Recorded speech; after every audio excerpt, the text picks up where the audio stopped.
Fino CSP portal रु आपण निजर फिनो कस्टमर डिपोजिट केमती करि परिबे चलो देखंतु। प्रथम सीएसपी पोर्टाल खोलिबे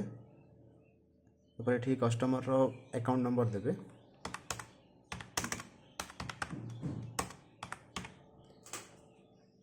सर्च रे क्लिक करिवे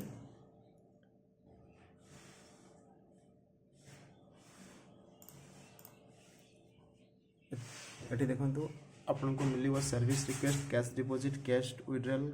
Fino to other mini statement कोइन रजिस्ट्रेशन। तो आपन एठी कैश डिपॉजिट टा केमती करि परिबे कस्टमर रो एठी कैश डिपॉजिट रे क्लिक करिवे आ जदि कस्टमर निजे आसीसी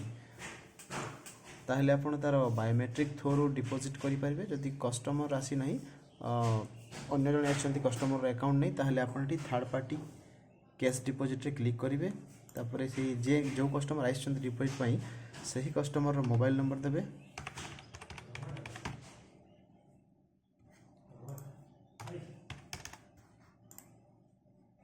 तापरे नेक्स्ट रे क्लिक करिवे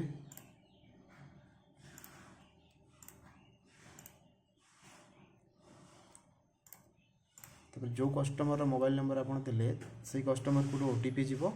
से ओटीपी एठी देबे ओटीपी देकी नेक्स्ट करिवे कस्टमर अकाउंट रे डिपॉजिट सक्सेसफुली हे जीवो।